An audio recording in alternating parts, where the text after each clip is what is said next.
नया चैप्टर, नए चैप्टर का नाम है फ्रिक्शन। फ्रिक्शन बहुत ही इंपॉर्टेंट है, किसी भी क्वेश्चन में फ्रिक्शन को ठोक देगा आपका सवाल जो है मुश्किल हो जाएगा। हालांकि बेसिक कंसेप्ट वही है। हमने अब तक क्या पढ़ा है? Force is equal to mass into acceleration, है ना। इक्वल अपोजिट रिएक्शन होता है, बॉडी तब तक नहीं चलेगी जब तक एक्सटर्नल फोर्स ना हो। टाइप्स ऑफ फोर्स पढ़े हैं, टेंशन वगैरह होता है, स्प्रिंग वगैरह वाली होती है ना। अब बेसिकली क्या कर रहे हैं हम ये कर रहे हैं कि जहां पे भी हमको फोर्स दिखती है हम वहां पे सिंपली एफ लगा के एरो कर देते हैं, एरो लगा के एफ लिख देते हैं ना। बोलो भाई, अभी भी हम क्या करेंगे? वही करेंगे। बस हमको ये खुद से सोचना पड़ेगा कि फ्रिक्शन क्या है, फ्रिक्शन किधर है, फ्रिक्शन का जो फोर्स लगेगा उसका वैल्यू क्या होगा, बस इतना पता चल जाए हमको, है ना। फ्रिक्शन का फोर्स का वैल्यू पता चल जाए और डायरेक्शन पता चल जाए। वैल्यू पता है, डायरेक्शन पता है, तो उस डायरेक्शन में एरो लगा के लिख देंगे, वो हमारे लिए फोर्स हो जाएगी। अब वो कौन सी फोर्स है? एक्सटर्नल है, फ्रिक्शन है, नॉर्मल रिएक्शन, इससे कोई फर्क पड़ता है क्या? नहीं ना। बस हमको क्या लिखना है? किसी भी डायरेक्शन के लिए force is equal to mass into acceleration, बस। यस और no? Net force equal to M A, ये तो करते आ रहे हैं, ठीक है। अब फ्रिक्शन, सबसे पहले तो फ्रिक्शन होता क्या है? जैसे आप लोगों ने अलग अलग तरह की फोर्स पढ़ी है, ग्रेविटेशनल फोर्स, नॉर्मल रिएक्शन, है ना, contact force, tension, spring force, जैसे ये नई फोर्स है क्या है? फ्रिक्शनल फोर्स, ठीक है। फ्रिक्शन क्या होता है, कब आता है? It is A contact force. Contact force है, कॉन्टैक्ट फोर्स है मतलब तभी आएगी जब दो बॉडीज क्या हो? कॉन्टैक्ट में हो, ठीक है। जब कॉन्टैक्ट में होंगे तभी क्या होगा? फ्रिक्शन आ सकता है, ठीक है। It is a type of contact force by virtue of which two objects which are in contact, दो ऑब्जेक्ट जो एक दूसरे के साथ कॉन्टैक्ट में, स्पर्श किए हुए एक दूसरे को, ठीक है। Oppose the relative motion between them, oppose the relative, relative मतलब एक और दूसरा, इन दोनों के बीच में आपस में देखें ना तो क्या हो रहा है? मोशन हो रहा है। देखो अभी भी दोनों का मोशन तो हो रहा है, लेकिन इन दोनों का जो रिलेटिव मोशन है वो क्या है? जीरो। भाई मैं पहले ऑब्जेक्ट पे बैठ के दूसरे ऑब्जेक्ट को देखूंगा तो मेरे को चलता हुआ दिखाई देगा क्या? नहीं ना। मैं दूसरे बैठ के पहले को देखूंगा, चलते हुए दिखाई देगा क्या? नहीं ना। लेकिन अगर मैं पहले पे बैठा हूं और मुझे दूसरा चलते हुए दिखाई दे रहा है, मतलब क्या है? रिलेटिव मोशन हो रहा है। और रिलेटिव मोशन का जो अपोज करेगा उसको क्या बोलेंगे? फ्रिक्शन बोलेंगे। समझ में नहीं आया? कब? जब रिलेटिव मोशन होगा, मतलब एक बॉडी के रिस्पेक्ट में दूसरी बॉडी चलना चाह रही होगी या चल रही होगी, दोनों केसेस में फ्रिक्शन लगेगा। या तो चल रही है या चलने की कोशिश कर रही है, दोनों केस में फ्रिक्शन लगेगा।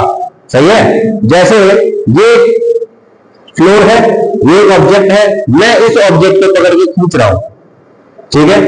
मैं बहुत ज्यादा फोर्स में वो चल पड़ेगा, यस और नो? रिलेटिव मोशन, फ्लोर के रिस्पेक्ट में इस बॉडी का मोशन चालू हो गया, लेकिन अगर मैंने बहुत थोड़ा सा फोर्स लगाया तो क्या ये खींचेगा? नहीं। लेकिन फ्रिक्शन तब भी लगेगा, चल नहीं रहा है, चलने की कोशिश कर रहा है, कोशिश भी करेगा तो फ्रिक्शन लगेगा। सही है। तो फ्रिक्शन कौन से दो केसेस में लगेगा? जब रिलेटिव मोशन हो रहा हो या फिर होने की कोशिश हो रही है। सही है। चलने की कोशिश कर रहा है एक बॉडी दूसरे के रिस्पेक्ट में, ये करना कोई दिक्कत? हाई एनर्जी स्टेट में हो ना, कवर सीधी करके बैठे हुए ना, शाबाश, बहुत बढ़िया लगेगा मुझे, ठीक है। ओके, ठीक है भाई। तो ये देखो, ये ऑब्जेक्ट है एम मास का, इधर लग रहा है नॉर्मल रिएक्शन, है ना, कॉन्टैक्ट सरफेस के परपेंडिकुलर डायरेक्शन में जो फोर्स लगता है उसको बोलते हैं नॉर्मल रिएक्शन। और कॉन्टैक्ट सरफेस के पैरेलल जो फोर्स लगता है ना इसकी डायरेक्शन में, tangential to the surface of contact, उसको क्या बोलते हैं? फ्रिक्शन। तो अगर मान लो कोई बॉडी है जिस पे आपने नॉर्मल रिएक्शन एन कैलकुलेट किया है और फ्रिक्शनल फोर्स एफ कैलकुलेट किया है, तो बोलो टोटल कॉन्टैक्ट फोर्स क्या हो जाएगा? ये और ये इन दोनों का रिजल्टेंट, मतलब under M square plus F square. याद रहेगी ये बात? सही है। कॉन्टैक्ट फोर्स जब भी पूछे तो सिर्फ नॉर्मल रिएक्शन या सिर्फ फ्रिक्शन फोर्स नहीं सोचेंगे, दोनों चीजें सोचनी पड़ेगी, normal reaction and frictional force दोनों। यस और no? Total contact force is equal to under M square plus F square. अच्छा सर, नॉर्मल रिएक्शन तो निकालना आता है, हमने पढ़ा हुआ है, लेकिन फ्रिक्शनल फोर्स निकालना नहीं आता। फ्रिक्शनल फोर्स का मैग्नीट्यूड क्या होगा? फ्रिक्शनल फोर्स हमने देखा, ऑब्जर्व किया कि ये किस पे डिपेंड करता है? ये नॉर्मल रिएक्शन पे डिपेंड करता है ना। इमेजिन करो एक बॉडी आराम से रखी है तो मुझे नॉर्मल रिएक्शन का वैल्यू क्या आएगा? एन इक्वल टू एमसी आएगा। यस और नो? है ना। अब इमेजिन करो बहुत बड़ा मास है, बहुत भारी ऑब्जेक्ट है, तो जितना भारी ऑब्जेक्ट होगा उतना ज्यादा नॉर्मल रिएक्शन होगा। यस और नो? है ना। जितना भारी ऑब्जेक्ट उतना ज्यादा नॉर्मल रिएक्शन, उतना ज्यादा फ्रिक्शन लगेगा। मैं इनडायरेक्टली क्या कह रहा हूं? मान लो एक हल्का ऑब्जेक्ट है, मैं इसको खींच रहा हूं, आसानी से खींच सकता हूं। एक बहुत भारी ऑब्जेक्ट, एक बहुत बड़ी अलमारी है, उसको खींचने में ज्यादा फोर्स लगेगा। क्यों भाई? क्योंकि वहां पे नॉर्मल रिएक्शन ज्यादा है। जहां पे नॉर्मल रिएक्शन ज्यादा होगा वहां पे फ्रिक्शन का वैल्यू भी ज्यादा होगा। नॉर्मल रिएक्शन डबल तो फ्रिक्शन का वैल्यू भी डबल हो जाएगा। सही है। अच्छा, अब ये भी डिपेंड करता है कि जो सरफेस ऑफ कॉन्टेक्ट है वो कैसा है, वो रफ सरफेस है या स्मूथ सरफेस है। ठीक है, रफ सरफेस है या स्मूथ सरफेस है, उसके आधार पर हमने यहाँ पे एक प्रोपोर्शनलिटी कांस्टेंट लगाया। क्या? म्यू बोलते हैं इसको। क्या? म्यू, म्याऊ नहीं, म्यू। ठीक है, क्या बोलेंगे? म्यू। ठीक है ना, MYU, ये प्रोनाउंसिएशन है। ठीक है, स्पेलिंग नहीं, सिंबल तो ये है, यू लगाया, यू बना के और इधर थोड़ा सा डंडा खींच दिया। ठीक है ना, तो mu N, F is equal to mu N. सही है। What is mu? It is the coefficient of friction. क्या है भाई? Coefficient of friction. ये बेसिकली क्या बता रहा है कि सरफेस कैसा है, रफ है, स्मूथ है, ज्यादा रफ है, थोड़ा कम रफ है, बहुत ज्यादा रफ है, कैसा है, समझ में है ना। तो म्यू क्या बताएगा? Coefficient of friction will tell you the nature of surface. ठीक है, इसका वैल्यू नेचर ऑफ सरफेस पे डिपेंड करता है। ठीक है, ऑल्सो ये बहुत सारी और चीजों पे भी डिपेंड करता है। ठीक है, which is beyond the scope of our course. ठीक है, जैसे भाई वहां पे कोई बॉन्डिंग तो नहीं हो रही है।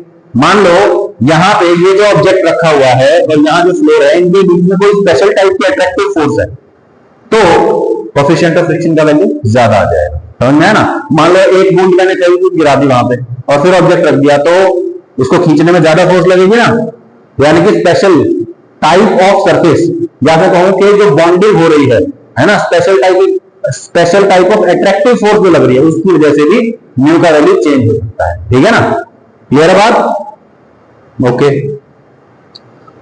ध्यान रहे, frictional force is a force, normal reaction is a force और ये भी फोर्स। तो बोलो इसके यूनिट्स क्या होंगे? कोई यूनिट्स नहीं होंगे। It will be unitless and dimensionless. Dimension भी नहीं होंगे ना भाई। Force is equal to something into force, तो ये समथिंग कोई मीटर या लेंथ हो जाएगा क्या? कुछ किलोग्राम हो जाएगा क्या? नहीं, फोर्स से फोर्स कटेगा, जो बचेगा क्या होगा? Unitless and dimensionless. अच्छा, म्यू की एक और डेफिनेशन बन सकती है क्या भाई? एन को उठा के इधर ले आओ। Mu is equal to F divide by N, frictional force offered per unit normal reaction. What is mu? Frictional force offered per unit normal reaction. समझ में नहीं आया? कोई दिक्कत? बिल्कुल सिंपल। ठीक है, डायमेंशंस डायमेंशनलेस, यूनिट्स यूनिटलेस। सही है भाई। अच्छा, इसका वैल्यू क्या होगा? म्यू का वैल्यू होगा 0 से 1 के बीच।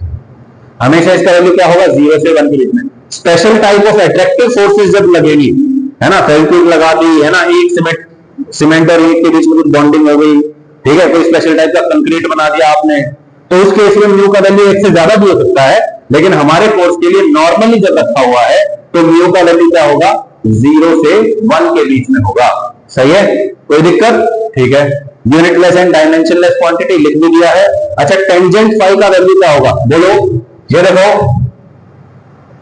Contact force, normal reaction, frictional force. बोलो, ये अगर फ्रिक्शन है तो यहाँ पे ये भी क्या होगा? फ्रिक्शन के बराबर होगा। ट्रायंगल बन गया। बोलो, in this triangle tangent phi क्या होगा? फाई के सामने वाला परपेंडिकुलर, पास वाला बेस।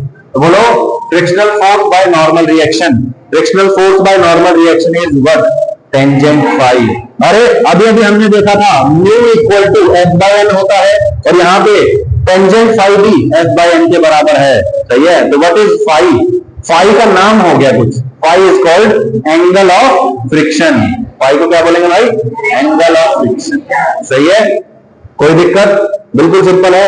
आगे चल के इसके बारे में और भी डिस्कशन होगा। ठीक है, कि भाई एक वेज है मेरे पास, ठीक है, ऐसा एक वेज है,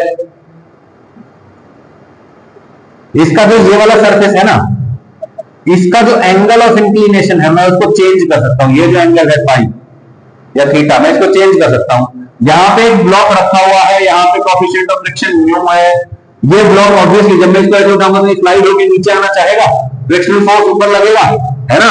अब बिना एक्सटर्नल फोर्स के सिर्फ mg लग रहा है नीचे की तरफ, इधर एंटी साइन थीटा लग रहा है। तो बोलो, जैसे जैसे मैं ये उठाऊंगा ऐसे, वैसे वैसे इसके नीचे खिसक के आने के चांसेस ज्यादा होंगे। जिस एंगल पे ये फिसल के नीचे आ जाए, that tangent phi is also basically उसका एंगल ऑफ रिपोज बोलते हैं। सिमिलर फॉर्मूला है, आगे चल के चीजें आएंगी। अभी के लिए बेसिक चीज समझ में आई आपको? क्या भाई, फ्रिक्शन क्या होता है? फोर्स होती है जो रिलेटिव मोशन को अपोज करती है ना। कॉन्टैक्ट फोर्स होती है जो पैरेलल टू या tangential to the surface of contact होती है। Frictional force is directly proportional to N, F is equal to mu N, mu is coefficient of friction. Friction का कोएफिशिएंट जो होता है म्यू, उसकी वैल्यू 0 से 1 के बीच में होती है। ये यूनिटलेस और डायमेंशनलेस क्वांटिटी होती है। और टेंजेंट फाई का वैल्यू क्या होता है? f by n। म्यू का वैल्यू भी क्या होता है? f by n। Phi is called angle of friction. कोई दिक्कत नहीं इसमें, है ना। सारी चीजें समझ में आ गई है, याद होंगी एक तरह से, ठीक है। जितना ज्यादा एक्टिव होकर आप क्लास में बैठेंगे, घर जाके आपको इतना ही कम मेहनत करना पड़ेगा, सही है। अगर आप यहाँ पे नींद में बैठे रहेंगे तो घर जाके आपको और ज्यादा मेहनत करनी पड़ेगी। अगर आपको लगेगा कि अरे बहुत ज्यादा काम हो गया, तो कोशिश किया करो कि क्लास में ज्यादातर चीजें आपको याद हो, सही है। क्लास में साथ साथ याद करते चलो, है ना। 50% से ज्यादा काम आपका यही हो जाएगा, समझ में है ना। बेसिकली आपका काम क्या है? याद करना है, सॉल्व करना है, याद करना है, सॉल्व करना है। याद करने का आधा काम यही कर लो, है ना। सॉल्व करने में भी मजे आएंगे, यस और नो, सही है, ठीक है। अब यहां पे आपसे पूछ लिया कि भाई ये एक 1 किलोग्राम का ब्लॉक है, यहां पे ये जो सरफेस है इस पे रखा हुआ है, जमीन पे रखा हुआ है, और इस सरफेस और इस ब्लॉक के बीच में जो कोएफिशिएंट ऑफ फ्रिक्शन है for this surface that is 0.5। Find the value of friction. Friction क्या होता है? Mu N. एन क्या है यहां पे? बोलो, पहले नॉर्मल रिएक्शन निकालेंगे। बोलो भाई, नीचे क्या लग रहा है? M G. ऊपर क्या लग रहा है? एन। यस और नो, है ना, ठीक है। ऊपर लग रहा है एन, नीचे लग रहा है एम जी। इस डायरेक्शन में कोई भी एक्सेलरेशन है क्या? इस डायरेक्शन में बॉडी रेस्ट पे है, यानी कि ऊपर वाला फोर्स इक्वल टू, यानी कि एन इक्वल टू, बोलो, सही है। तो नॉर्मल रिएक्शन का वैल्यू आ गया मेरे पास कितना? N equal to N. अब मुझे फ्रिक्शन का वैल्यू निकालना है, फ्रिक्शन निकालना है, तो क्या करेंगे? बेसिकली म्यू इंटू एन कर देंगे। म्यू का वैल्यू गिवन है, एन आपने निकाल लिया है, बोलो फ्रिक्शन का वैल्यू नहीं आ जाएगा, सही है, कोई दिक्कत? 5 मीटर, सही है। ये बेसिकली क्या आया है आपके पास? This is the maximum value of friction जो लग सकता है, ठीक है। अभी आगे चल के आएगा कि लग सकता है का क्या मतलब है, ठीक है। अभी नेक्स्ट टॉपिक बेसिकली वही होगा, क्लियर बात? ओके। अब यहां देखिए, यहां क्या हो रहा है? यहां पे 2 किलोग्राम का ब्लॉक है और उसके ऊपर 1 किलोग्राम का ब्लॉक रखा हुआ है। ब्लॉक नंबर 1, ब्लॉक नंबर 2, ठीक है। 2 kg 1 kg कह रहा है। यहां पे अगर न्यू का वैल्यू 0.7 है तो आपको फ्रिक्शन का वैल्यू बताना होगा यहां पे और यहां पे, सही है। जिस सरफेस पे फ्रिक्शन का वैल्यू निकालना चाहते हैं आप, वहां पे ही तो नॉर्मल रिएक्शन निकालना पड़ेगा। बोलो भाई, मुझे यहां पे लगने वाला फ्रिक्शन बताना है। बोलो, कॉन्टैक्ट सरफेस ये है, यहीं पे फ्रिक्शन लगेगा। ये तो नहीं है कि भाई यहां का फ्रिक्शन निकालने के लिए मैं किसी और चीज का नॉर्मल रिएक्शन निकालूंगा, नहीं ना भाई। इस सरफेस पे लगने वाला फ्रिक्शन चाहिए तो यहीं का नॉर्मल रिएक्शन चाहिए होगा। समझ में नहीं आया, है ना। तो वही मैं कह रहा हूं, अगर मुझे इस सरफेस पे लगने वाला फ्रिक्शन चाहिए तो मुझे क्या चाहिए होगा? यहां का नॉर्मल रिएक्शन। यहां पे लगने वाला फ्रिक्शन चाहिए तो यहां का नॉर्मल रिएक्शन चाहिए होगा, यस और नो, ठीक है। अलग अलग नॉर्मल रिएक्शन निकाल लें एक बार। बोलो, इस बॉडी का फ्री बॉडी डायग्राम बनाइए। ये 1 kg की बॉडी, नीचे लगेगा 1 into g, यस और नो। ऊपर लगेगा लेट्स से n1, कोई दिक्कत? तो n1 is equal to 1 into g, तो n1 आ जाएगा 10 न्यूटन। आ गया भाई, कोई दिक्कत? ओके। अब इस 2 kg बॉडी का फ्री बॉडी डायग्राम बनाइए। बोलिए 2 kg वाली बॉडी हो गई, नीचे क्या लगेगा? mg, यानी कि 2 into g, ऊपर क्या लगेगा? n2। अब एक चीज छोड़ रहे हैं हम, बोलो यहां पे क्या है? इसने इसको ऊपर ढकाया n1 से, तो इसने इसको नीचे ढकाया होगा n1 से, है ना, न्यूटन थर्ड लॉ, तो नीचे लग जाएगा n1। बोलो, क्या इस डायरेक्शन में मूवमेंट है? नो, दैट मींस ऊपर वाला फोर्स इक्वल टू नीचे वाला फोर्स। ऊपर वाला फोर्स n2, नीचे वाला n1 प्लस 2g, तो n2 is equal to n1 plus 2g। n1 का कितना? 10, ये हो गया 20, तो ये कितना आ जाएगा? 30 न्यूटन आ जाएगा, इज इक्वल टू n2, सही है। n1 पता चल गया, n2 पता चल गया। यहां का म्यू पता है 0.7, यहां का म्यू पता है 0.7, तो आंसर नहीं आ जाएगा क्या? है ना। बेसिकली म्यू को किससे मल्टीप्लाई कर देंगे? बोलो, n से। म्यू को किससे मल्टीप्लाई करेंगे? n से। म्यू को मल्टीप्लाई कर दो n से, फ्रिक्शन फोर्स आ जाएगा, यस और नो। यहां पे कितना आएगा? म्यू 0.7 into n1 10, तो कितना आ जाएगा? 7 न्यूटन। यहां पे 7 न्यूटन लग सकता है। यहां पे कितना है बोलो? 30 न्यूटन। तो यहाँ पे किससे मल्टीप्लाई करेंगे 0.7 इंटू 30 यानी कि 21 न्यूटन लग सकता है यहाँ पे फोर्स। कोई भी दिक्कत? All right. अब टाइप ऑफ फ्रिक्शन, फ्रिक्शन के भी टाइप होते हैं, बिल्कुल फ्रिक्शन के भी टाइप होते हैं। क्या क्या टाइप होते हैं देखते हैं। फ्रिक्शन कब कब लगता है भाई? जब या तो रिलेटिव मोशन हो रहा हो या रिलेटिव मोशन की कोशिश हो रही हो। यस और नो? है ना? बोलो भाई।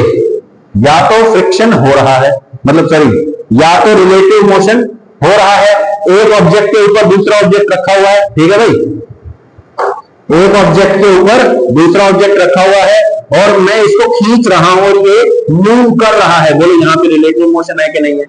रिलेटिव मोशन है। तो रिलेटिव मोशन है तो मुझे ये बताइए, यहां पे एक टाइप का फ्रिक्शन लगेगा। दूसरा पॉसिबिलिटी क्या है, मैं इसको खींच तो रहा हूं लेकिन ये चल नहीं रहा है। क्यों नहीं चल रहा? बिकॉज ऑफ फ्रिक्शन, है ना? यहां पे टेंडेंसी टू मूव है। क्या बोल रहा हूं मैं? Tendency to move. और उसको रोकने वाला कौन? फ्रिक्शन। तो इस केस में जो फ्रिक्शन लगेगा वो अलग होगा और जो मूव कर रहा है उस टाइम पे लग रहा है वो अलग होगा। ठीक है? जब बॉडी चल नहीं रही है, मतलब बॉडी रुकी हुई है, तो हम बोलेंगे बॉडी इज स्टैटिक। स्टैटिक मतलब रुकी हुई, मतलब एट रेस्ट। सही है? स्टैटिक मतलब रुकी हुई, मतलब एट रेस्ट। और जब बॉडी रेस्ट पे है, there is only tendency to move, तब बोलेंगे स्टैटिक फ्रिक्शन। क्या बोलेंगे भाई? Static friction. जब स्टैटिक है बॉडी, यानी कि रुकी हुई है बॉडी, चल नहीं रही है, सिर्फ चलने की कोशिश कर रही है, तो कौन सा फ्रिक्शन लगेगा? Static friction. और काइनेटिक, काइनेटिक मतलब मूव करना, है ना? कोई बॉडी चल रही है उसी को बोलते हैं काइनेटिक, है ना? यस और नो? तो बोलो काइनेटिक फ्रिक्शन कब लगेगा? जब बॉडी एक्चुअली मूव कर रही है। सही है? जब बॉडी एक्चुअली मूव कर रही है तब उसको बोलते हैं काइनेटिक फ्रिक्शन। और जब बॉडी की सिर्फ टेंडेंसी टू मूव है, चल नहीं रही है, रुकी हुई है, उसको क्या बोलेंगे? Static friction. समझ में आया? दोनों के बीच में फर्क पता चल गया ना? है ना? जब स्लाइड हो रही है, जब फिसल के जा रही है, उसको क्या बोलेंगे? Kinetic friction. और जब बॉडी रुकी हुई है तब उसको, सही है? कोई दिक्कत? बिल्कुल सिंपल है। ठीक है? When relative motion equal to zero, relative motion zero है, बॉडी रुकी हुई है, तो क्या बोलते हैं? Static friction. But there is a tendency to slide. Tendency है लेकिन स्लाइड नहीं हो रहा है। सही है? स्टैटिक फ्रिक्शन, स्मॉल एस से फ्रिक्शन, और स्टैटिक मतलब small S, S static friction. सही है? इज इक्वल टू, फ्रिक्शन का वैल्यू क्या होता है? Mu into N. म्यू मतलब म्यू एस लग जाएगा यहां पे। ठीक है? म्यू मतलब कोएफिशिएंट ऑफ फ्रिक्शन। अब बॉडी रुकी हुई है तो अलग टाइप का फ्रिक्शन है, तो उसके लिए कोएफिशिएंट ऑफ फ्रिक्शन भी अलग होगा, म्यू एस होगा। सही है? तो बोलो F is equal to mu N, general formula. Static के लिए Fs is equal to mu S N. सही है? ओके।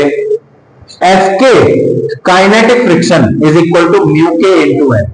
सही है? एन का वैल्यू तो निकाल ही सकते हैं आप, उसको म्यू के से मल्टीप्लाई कर दो। क्वेश्चन में गिवन होता है म्यू के से मल्टीप्लाई कर दो, क्या आ जाएगा? काइनेटिक फ्रिक्शन आ जाएगा। समझ में आया? कोई दिक्कत? बिल्कुल सिंपल है भाई?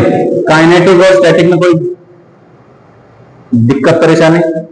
सब ओके है? सब बढ़िया चल रहा है? सब राजी खुशी है? पक्का? ठीक है? नींद खुल गई है? नींद खुल गई है?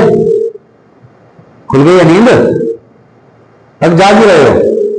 जाग रहे हो? पता नहीं, बीच बीच में लटके लेने लगे। हाँ अगर हाँ ठीक है। ओके, अब बात करते हैं। देखो ये जो है ना, ये तो बहुत ही साधारण टाइप का फ्रिक्शन है। ये कब लगेगा? जब बॉडी चल रही है ना? रिलेटिव मोशन हो रहा है, वी रिलेटिव नॉट जीरो। तो जब बॉडी का अगर ये एक्चुअल स्लिपिंग हो रही है बिटवीन द सर्फेसेस, तो फ्रिक्शन लगेगा Fk is equal to mu K N. और जब there is tendency to slip, तो क्या लगेगा? Static friction. अब स्टैटिक फ्रिक्शन की कुछ खास प्रॉपर्टी है। स्टैटिक फ्रिक्शन कब लगेगा? When there is tendency to move.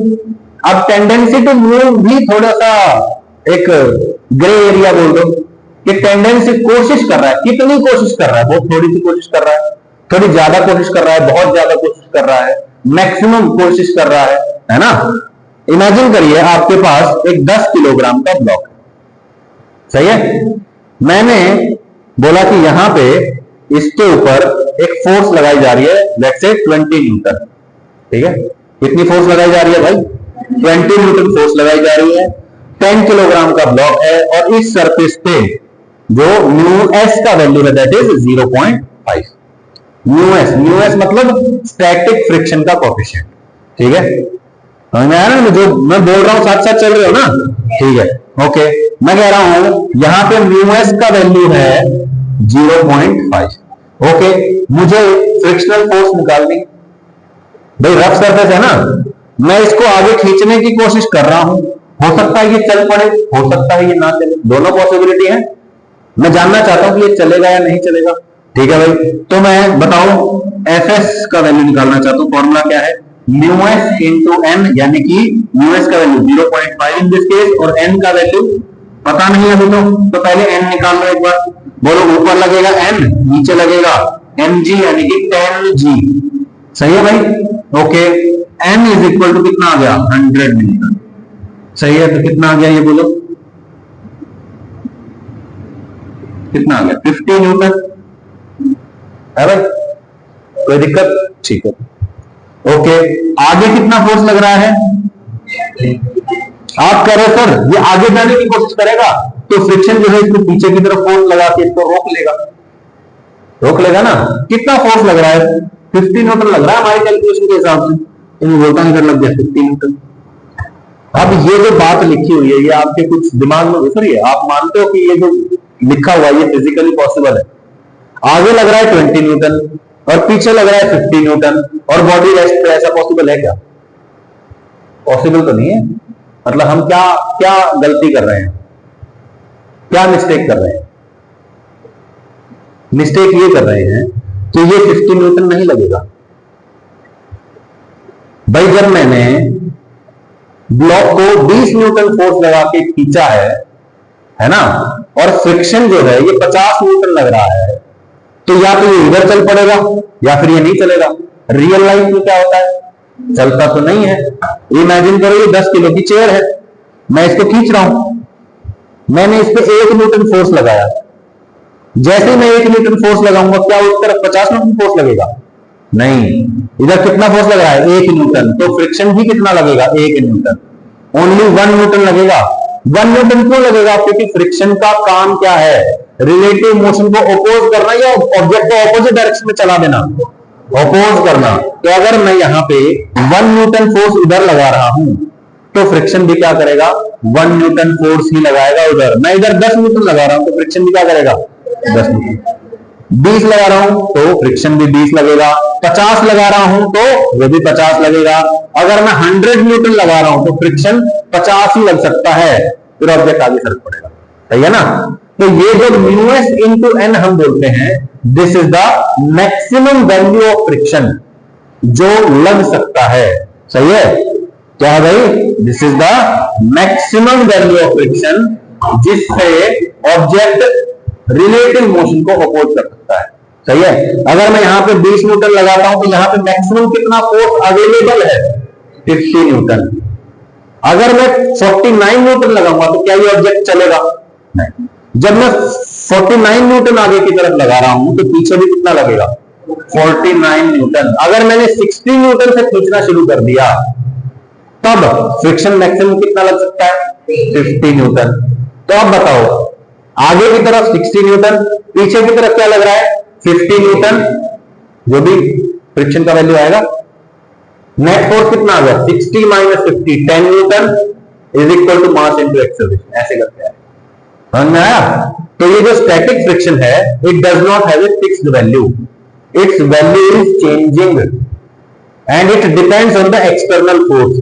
20 newton लगा के खींच रहा हूं तो इधर कितना लगेगा? 20 न्यूटन। 40 लगा के खींच रहा हूं तो इधर कितना लगेगा? 40।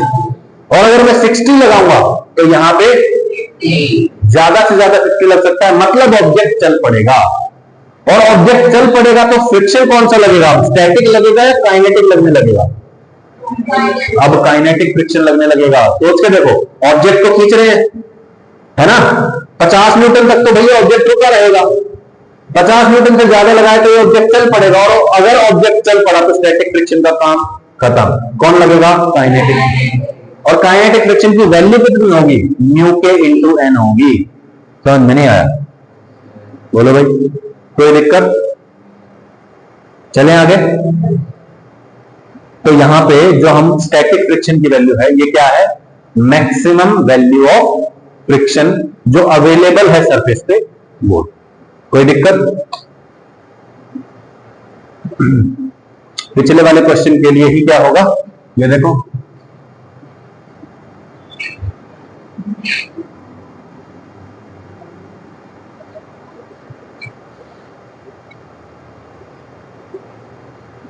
फ्लक्चुएट वैसे नहीं करता ना ये, इस लैपटॉप से कनेक्ट करने के बाद फ्लक्चुएट नहीं करता ना, उसी के साथ करता है, दूसरे वाले के साथ लड़ाई हो गई, हो गया होगा पता नहीं।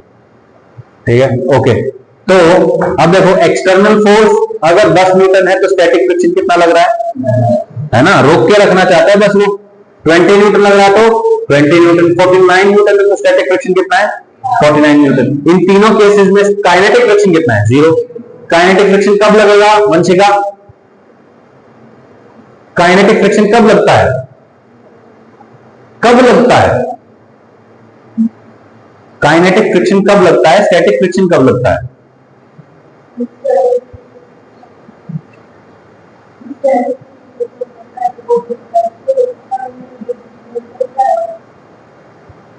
जब जब मूव कर रहा हूं। तो बोलो यहां पे 0 क्यों लग रहा है, क्योंकि ऑब्जेक्ट रेस्ट पे। अच्छा 55 न्यूटन मैंने लगा दिया, अब क्या होगा, ऑब्जेक्ट चल पड़ेगा, है ना। और अगर ऑब्जेक्ट चल पड़ा तो स्टैटिक फ्रिक्शन कितना हो जाएगा, और काइनेटिक फ्रिक्शन 50, या जनरली न्यू के इंटू एन जो भी वैल्यू आती है। यस और नो? कोई दिक्कत? 63 न्यूटन पे, 80 न्यूटन पे, मतलब कि एक्स्ट्रा फोर्स अगर मैं इधर बढ़ा रहा हूं, ऑब्जेक्ट चल रहा है, फोर्स बढ़ा रहा हूं, तो काइनेटिक फ्रिक्शन कांस्टेंट रहता है ना। और धीरे धीरे करके अगर मैं, जब तक ऑब्जेक्ट चल नहीं रहा तब तक फोर्स बढ़ाता हूं, तो स्टैटिक फ्रिक्शन क्या होता है, साथ साथ बढ़ता रहता है ना। जितना एक्सटर्नल फोर्स उतना ही स्टैटिक फ्रिक्शन का फोर्स। समझ में नहीं आया? बोलो, कोई दिक्कत? ठीक है। म्यूएस का वैल्यू है 0.6, म्यूके का वैल्यू है 0.5। एक ऑब्जेक्ट है 5 किलो का, उस पर फोर्स लगाया जा रहा है 25 न्यूटन। आपको बताना है कि ये जो सरफेस है जहां पे म्यूएस का वैल्यू अलग है और म्यूके का वैल्यू अलग है, सबसे पहले तो ये बताना है कि ये ऑब्जेक्ट आगे चलेगा या नहीं चलेगा।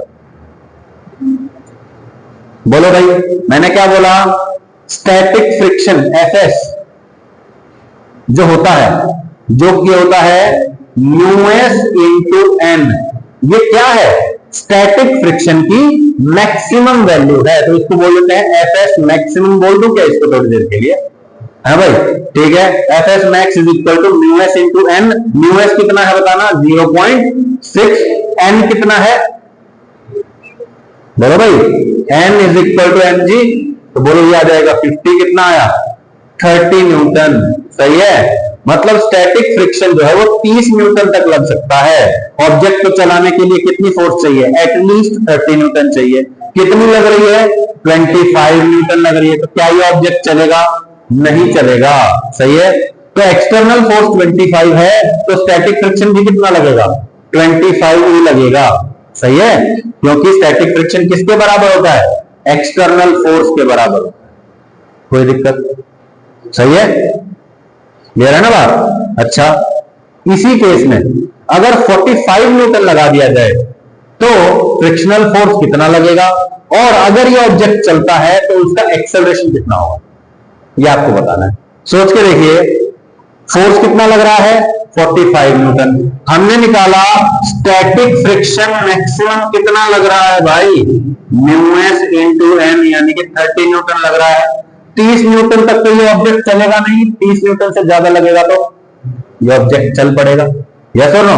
तो बोलो अभी फोर्स कितना लग रहा है, 45, मतलब मोस्ट डेफिनेटली ये ऑब्जेक्ट जो आगे सरक के जाने वाला है, सरक के जाने वाला है। बहुत बढ़िया, सरकेगा मतलब कौन सा फ्रिक्शन लगेगा, काइनेटिक फ्रिक्शन। काइनेटिक फ्रिक्शन एफके, एफके का वैल्यू बताइए, mu K into N, N है 50 और म्यू के कितना दे रखा है, सही है, कितना आ गया, 25 न्यूटन। यानी कि जो पीछे की तरफ फोर्स लगेगा दैट विल बी 25 न्यूटन और आगे की तरफ फोर्स लग रहा है 45 न्यूटन।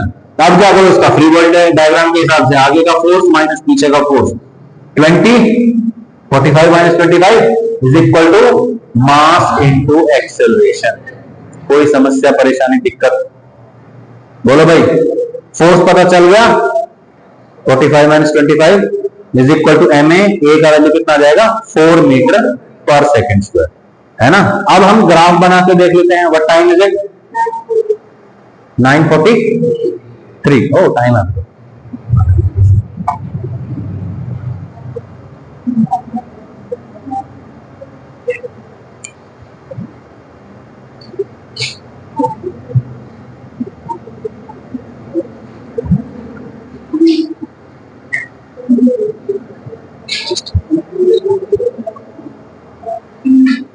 ओके।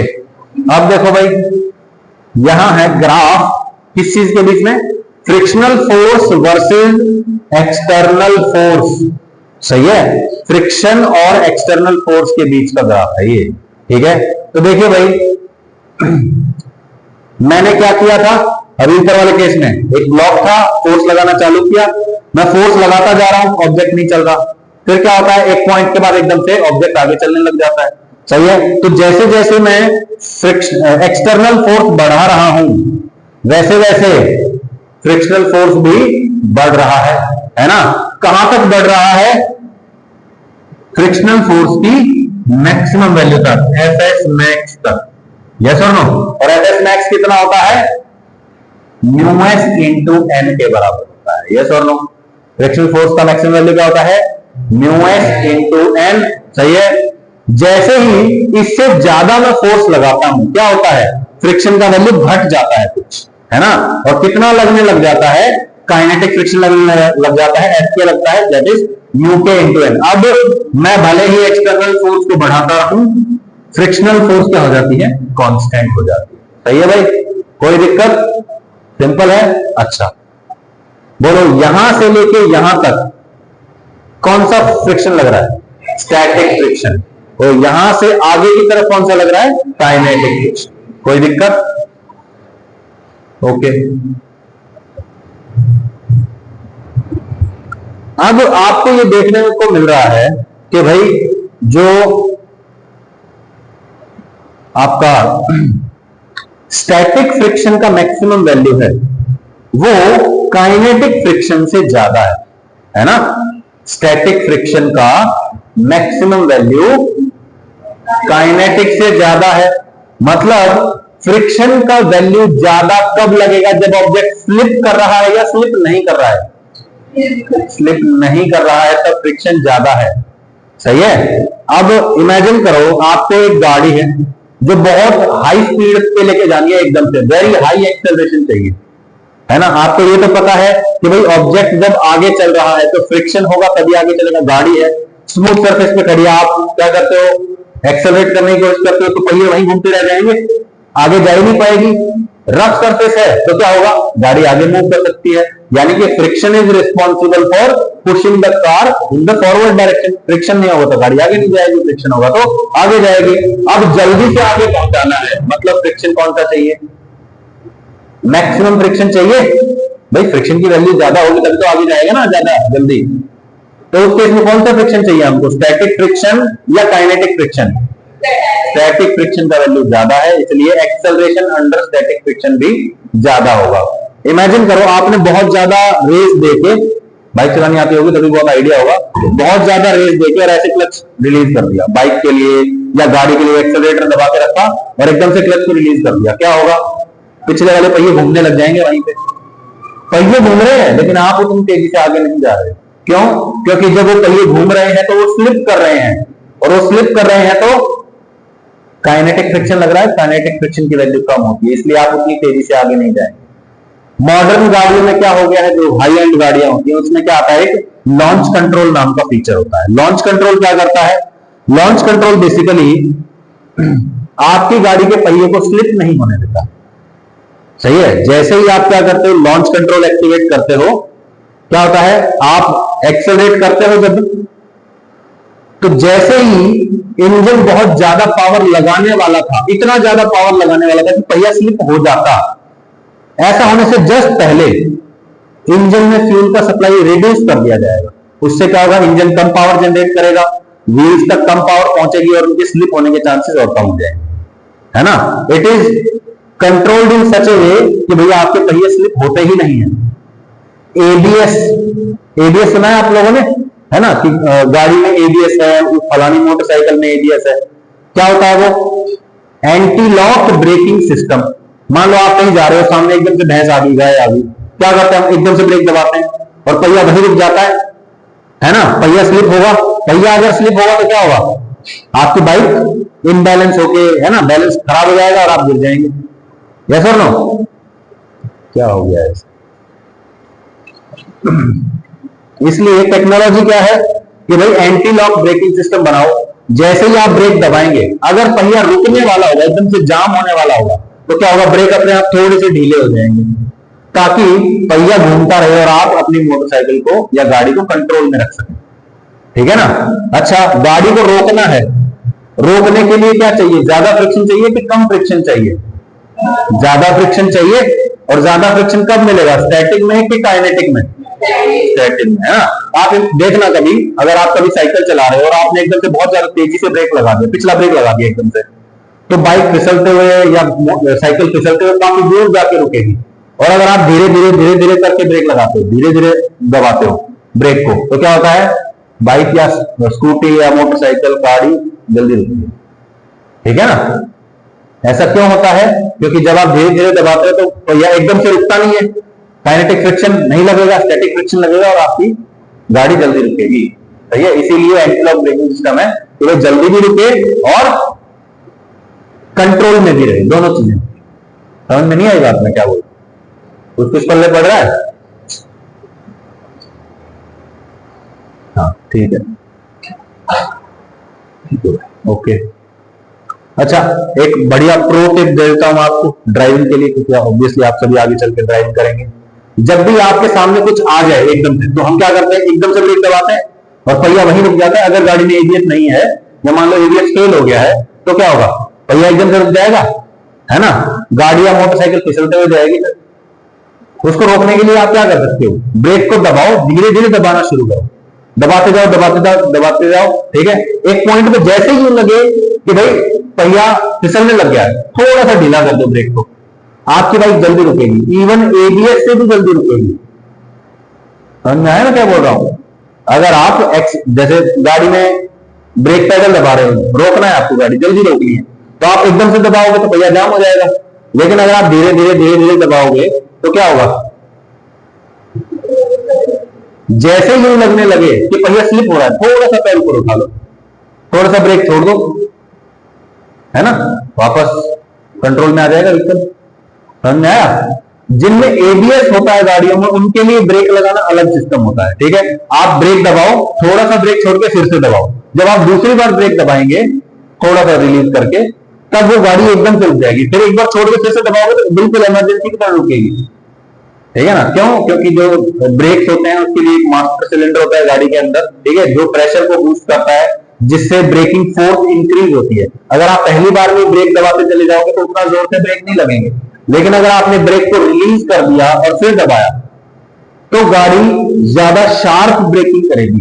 क्यों? क्योंकि जब आपने पहली बार ब्रेक दबाया तो मास्टर सिलेंडर में प्रेशर मैक्सिमम हो गया, और जब आप दोबारा दबाएंगे तो मैक्सिमम फोर्स के साथ जो है ब्रेक्स पे फोर्स लगाई जाती है और गाड़ी जल्दी रुकती है।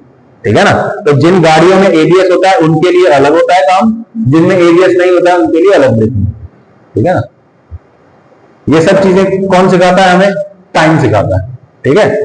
ठीक है। जब मैंने ड्राइविंग सीखी थी तब गाड़ियों में एबीएस ज्यादा होता नहीं था, बहुत रेयर गाड़ी में, बहुत हाई एंड गाड़ी में होता था। ठीक है। ऑल्टो में, 800 में, स्विफ्ट में, इनमें किसी में एबीएस कुछ नहीं आता था। ठीक है। जहां जोर से ब्रेक लगाया वहीं गाड़ी फिसल जाती थी, तो हमने धीरे धीरे करके ब्रेकिंग चालू की। फिर एबीएस वाली गाड़ियां आई तो ऑब्वियसली टायर फिसलता नहीं था, लेकिन कई बार ब्रेक दबाते ब्रेक लगता ही नहीं है। क्यों? क्योंकि मास्टर सिलेंडर में प्रेशर उतना होता नहीं है, तो ब्रेक को छोड़ के दोबारा दबाओ, गाड़ी बिल्कुल वहीं रुक जाएगी, मान के चलो। ठीक है। तो ध्यान रखना आपको। ठीक है। खासकर ये दिक्कत है दो ही टाइप की गाड़ियों में, एक मारुति में ज्यादा है और एक Hyundai में ज्यादा है। पहली बार में ब्रेक दबाते दबते ही नहीं है, लगता ही नहीं है ब्रेक, छोड़ के दोबारा दबाना पड़ता है, फिर वही रुक जाती है। ठीक है ना, क्योंकि माइलेज बढ़ाने के लिए मेरे को ऐसा लगता है, ठीक है रिकॉर्ड हो रहा है, लेकिन मारुति और Hyundai क्या करते हैं, माइलेज को थोड़ा सा ज्यादा इंप्रूव करने के लिए ना जो कुछ फंक्शंस हैं उनको ना रोक देती है कुछ टाइम के लिए। जैसे भी मास्टर सिलेंडर में प्रेशर मेंटेन नहीं करती है, ठीक है, इसलिए कई बार जब ब्रेक दबा के रिलीज करके फिर दबाएंगे आप, तो पहले ब्रेक में तो प्रेशर बढ़ेगा मास्टर सिलेंडर का, दूसरी बार में जाके ब्रेक लगेगा। ठीक है, इसलिए कहते हैं ना, सुना होगा कभी स्कूटी में ब्रेक नहीं होते, है ना, बलेनो में ब्रेक नहीं होते, सुना होगा कभी ना कभी, बॉयज ने हो सकता है सुना हो। ठीक है, वो इसलिए है। भाई करंट क्यों लग रहा है, करंट लगा मेरे को। ठीक है, ओके भाई, तो बोलो जब एक्सटर्नल फोर्स म्यूएस एन क्या होता है, स्टैटिक फ्रिक्शन का maximum value, external force mu S N से कम होगा तो स्टैटिक फ्रिक्शन की वैल्यू कितनी लगेगी, एक्सटर्नल फोर्स के बराबर ही लगेगी। यस और नो, 5 न्यूटन से खींच रहा हूं तो फ्रिक्शन भी कितना लगेगा, 5 न्यूटन लगेगा, है ना। मैक्सिमम वैल्यू से कम है तो स्टैटिक के बराबर लगेगा। अगर एफ एक्सटर्नल म्यूएस एन से ज्यादा है, maximum value of static friction से ज्यादा एक्सटर्नल फोर्स लग गई, तो क्या होगा, kinetic friction comes into existence, है ना, वो प्ले में आ जाएगा। बोलो, and F K is constant, और एफ के कांस्टेंट होता है which is Fk is equal to mu k into n, है ना। Generally mu s is greater than mu k, static friction coefficient is greater than kinetic friction coefficient generally, ठीक है, okay.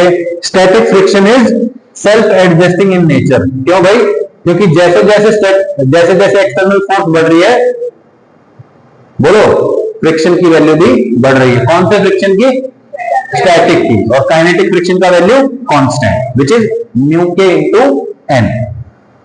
Static friction is self adjusting in nature and F K is constant. ठीक है, find frictional force in the following cases.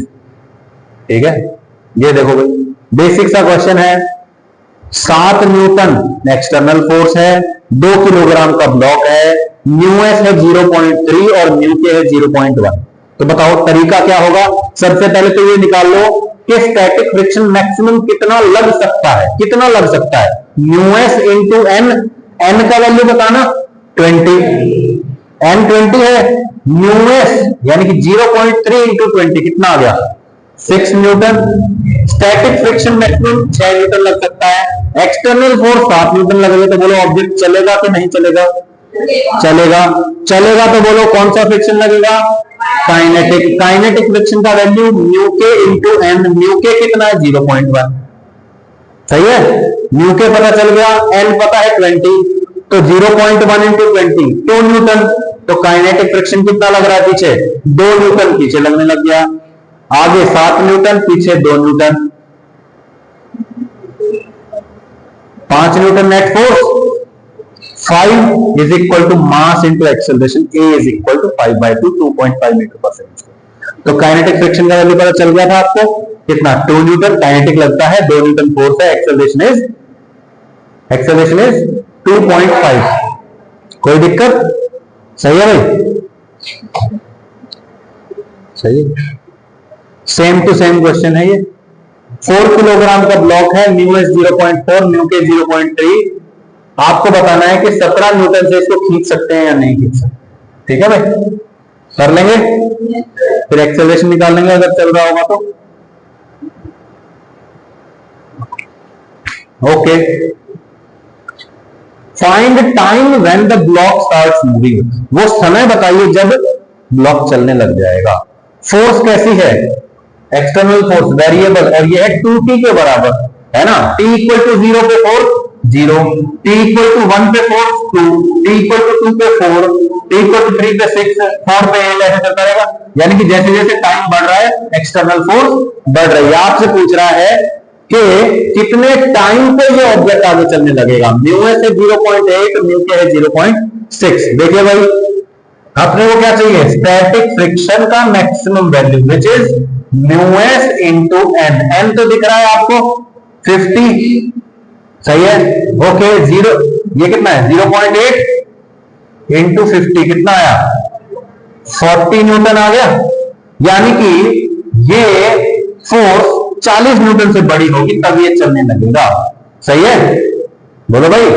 तो इसको चलाने के लिए F external should be at least 40 newton या greater than equal to 40 Newton.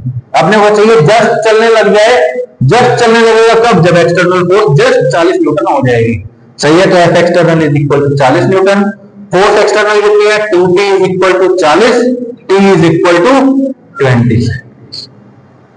कोई दिक्कत, तो 20 सेकंड पे ये चलने लगेगा। सही है, फिर कह रहा है कि वो टाइम आ गया। Also find the frictional force, frictional force भी बताइए। जब ये चलने लग गया, यानी कि जब यहां पे कितना फोर्स लगने लग गया, 40 न्यूटन लगने लग गया, चलने लग गया ना, जस्ट 40 पहुंचते थोड़ा 40 से 0.1 में बढ़ गया, 40.1 होते ही चलने लगेगा। चलने लगेगा, कौन सा फ्रिक्शन आ जाएगा, काइनेटिक, काइनेटिक फ्रिक्शन एफ के लगता है। एफ के का वैल्यू क्या होता है, mu K into N. Mu के कितना है भाई, एन कितना है, कितना आ गया 30, तो यानी कि काइनेटिक फ्रिक्शन जो लगेगा दैट विल बी 30 न्यूटन। सही है, आगे कितना लग रहा है 40, पीछे लग रहा है 30, तो बोलो 40 minus 30, 10 is equal to net force is equal to mass into acceleration, a is equal to 2 आ जाएगा। इनिशियल एक्सेलरेशन जब ये जस्ट चलने लगा है तब एक्सेलरेशन है 2 मीटर पर सेकंड स्क्वायर। सही है, समझ में नहीं आया, okay.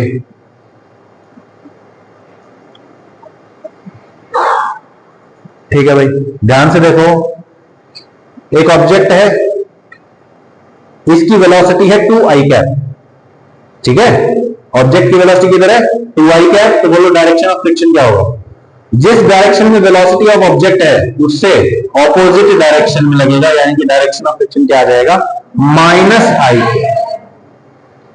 Clear, we will do this in the next class. ठीक है, what time is it, 10 exact 10 ठीक, thank you for your time, we will continue tomorrow.